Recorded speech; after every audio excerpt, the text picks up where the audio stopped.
Lectura del Santo Evangelio según San Mateo. En aquel tiempo se hallaba Jesús con sus discípulos en Galilea y les dijo: El Hijo del Hombre va a ser entregado en manos de los hombres, lo van a matar, pero al tercer día va a resucitar. Al oír esto, los discípulos se llenaron de tristeza. Cuando llegaron a Cafarnaún, se acercaron a Pedro los recaudadores del impuesto para el templo y le dijeron: ¿Acaso tu maestro no paga el impuesto? Él les respondió: Sí, lo paga. Al entrar Pedro en la casa, Jesús se adelantó a preguntarle: ¿Qué te parece, Simón? ¿A quiénes les cobran impuestos los reyes de la tierra, a los hijos o a los extraños?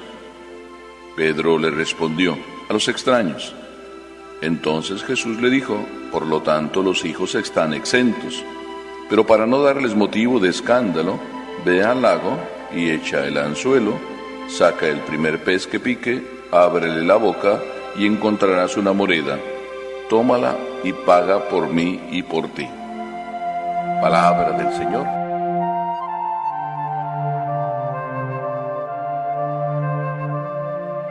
No pasa nada. Así me decía un señor: no pasa nada, padre. Ya he hecho la prueba, no voy a misa el domingo y no pasa nada. Y ya también no fui durante algún tiempo y no pasa nada. Probablemente a lo mejor ustedes tienen esta experiencia. No pasa nada si no vienen a misa el domingo. Si no vienen una vez, pues no pasa nada. Si no vienen 2 veces, pues no pasa nada. Y a lo mejor 3, y 4, y 5, y 6, y 7, y 8, y las que sean, y no pasa nada. Pero yo suelo decir: espérate a que venga la curva, a ver si no pasa nada. Entonces te darás cuenta por qué sí es importante venir a misa y llenarte del Señor.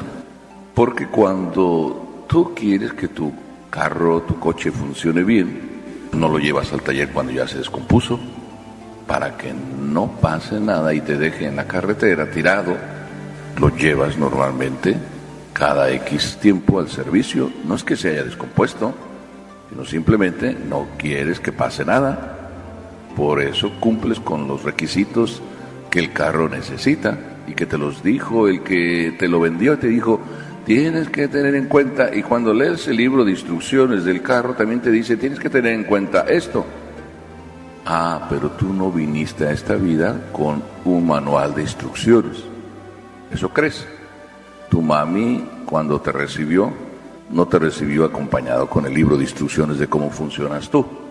Pero a lo largo del tiempo, en la vida de cada uno de nosotros, vamos descubriendo en nuestra propia conciencia que hay algunas cosas que están en el manual de instrucciones metidos ahí como si fuera un chip que está metida en nuestra mente y que nos recuerda qué cosas hay que hacer.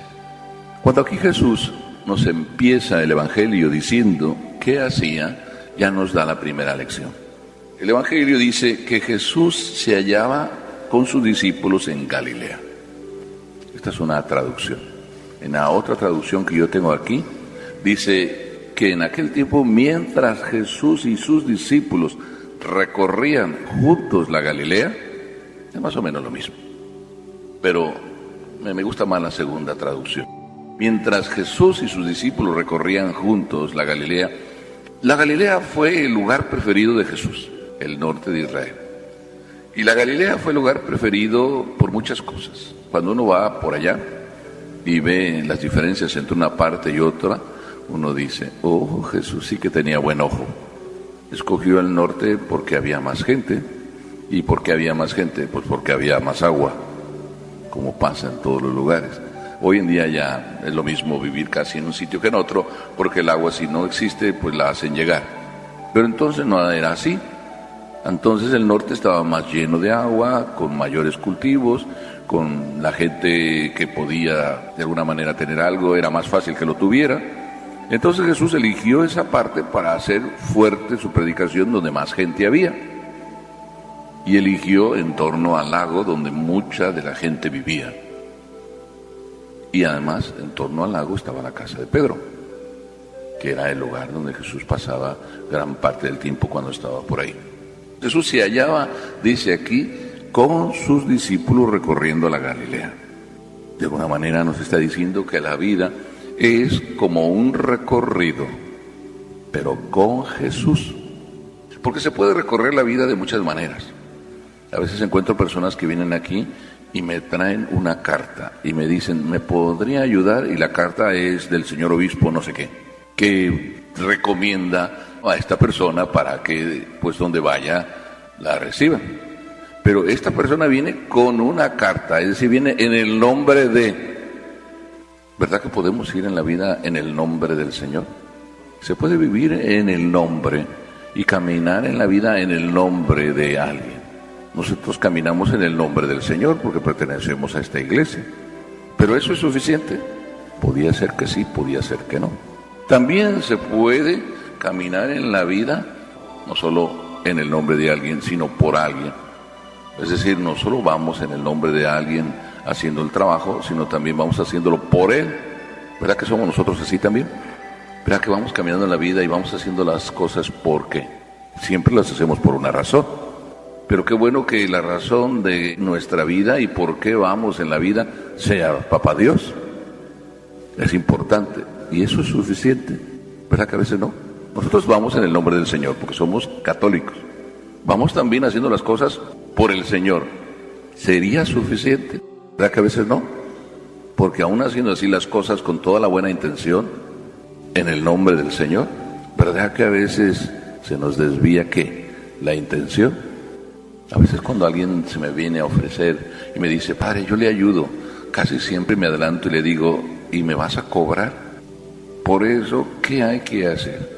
Trabajar en, trabajar por. Pero los apóstoles, nos dice aquí el Evangelio, que recorrían con Jesús, para que no se nos tuerza la intención, hacer las cosas teniendo a Él en el camino. Claro, ya Jesús no vive como vivió para los apóstoles, pero puede vivir igual que con los apóstoles porque su presencia es tan real que lo puedo llevar en mi alma. Camino con Él cuando trabajo. ¿Es Jesús la fuerza de mi vida? ¿Él va conmigo y yo voy con Él? ¿O nada más a ratos? Y a ratos Jesús sí está conmigo, pero después a lo mejor por algún pecado o alguna falta grave que cometí, ya no camina conmigo. Pero si Jesús camina conmigo toda la vida, entonces puedo vencer cualquier dificultad. Si voy a misa, y voy a misa un día y otro, y otro, y otro, y otro, y otro, y nunca fallo, cuando me vienen las dificultades no habrá fallos. Pero si no voy a misa y yo digo es que no pasó nada, ahora se aplica lo que dije al inicio, y luego otra vez no voy y no pasa nada. Pero cuando venga la dificultad, puesto que no vas con Jesús, y Jesús no va contigo, entonces se va a notar que no puedes vencer la dificultad, que no puedes superar la tentación, que el problema familiar te resulta demasiado pesado y sobrepasa tus posibilidades, que la circunstancia por la que atraviesas o por la que atravesamos todos, unos la superan y otros no, porque unos sí van con el tanque cargado, con las pilas bien llenas, y otros no. Entonces recorrer el camino con Jesús es más importante que simplemente caminar en el nombre de Él o caminar haciendo disque las cosas por Él. Esa es la primera lección que Jesús nos da. Pero segundo, Jesús nos dice, al Hijo del Hombre lo van a entregar, lo matarán, pero resucitará. ¿No han captado la diferencia? Lo van a agarrar, ¿quién? Los otros. Nosotros a veces palpamos que en nuestra vida otros hacen cosas que nos afectan. Nos sentimos agarrados, como dice Jesús, lo agarraron a Él. Nos sentimos que nos agreden, que nos van a matar. Pero Jesús no lo resucitaron, resucitó Él. Y las tres cosas son importantes. A nosotros nos van a agarrar, a nosotros es probable que nos vayan a matar. Creemos que vamos a resucitar. Pero cuando Jesús está diciendo esto, está diciéndonos que en la vida no es fácil, que hay cruz. Ustedes son conscientes de que hay cruz. ¿Por qué? Porque en la vida ustedes han caminado y han vivido la cruz. Ese mundo difícil que es el real, No podemos huir de la realidad de la cruz en donde estemos, pero si te acuerdas que solo eso es parte de la vida, pero el final es la resurrección, te resulta sobrellevadero. Si no, te ahogas en la cruz. Pero si a tus hijos quieres decirles que solo habrá resurrección, y que venga y resurrección, y resurrección, y resurrección, y buena vida, y no les enseñas a sufrir, cuando les toque la verdadera vida, que es cuando los vas a soltar o se te van a ir, entonces ellos van a percibir que les enseñaste una vida irreal, y no los enseñaste a vivir la vida real. Esa frase tan bonita que algunos de ustedes dicen, no quiero que mis hijos sufran lo que yo sufrí, ¿no la han dicho? Cuando ustedes hacen eso realidad, que a su hijo le ahorran todo lo que ustedes sufrieron, ustedes están haciendo de demonio para sus propios hijos.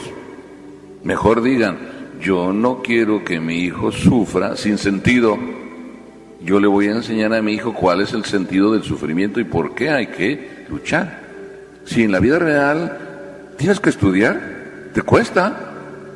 Si nada más porque te cuesta lo dejas, no estás aprendiendo la vida. Si quieres el premio de un título, de un trabajo, tienes que luchar.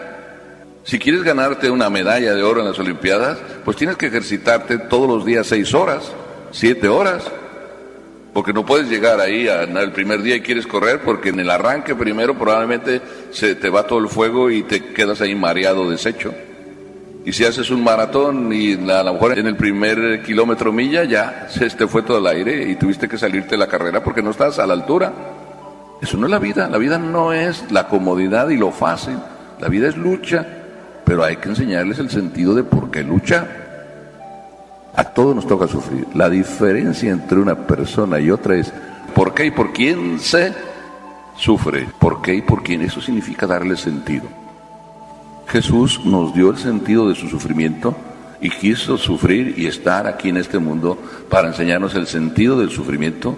Jesús fue enviado por el Padre y Él aceptó para enseñarnos por qué es necesario sufrir. Sigue en la cruz porque no se quiso bajar, porque la cruz es necesaria para salvarnos y para vivir, no solo para vivir, sino para salvarnos.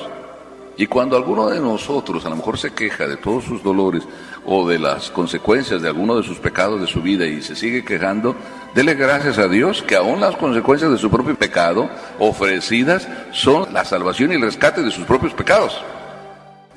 Entonces ese es el sentido de la vida. La segunda lección de Jesús y la última lección no tiene que ver nada como con esto, pero tiene que ver con la vida real.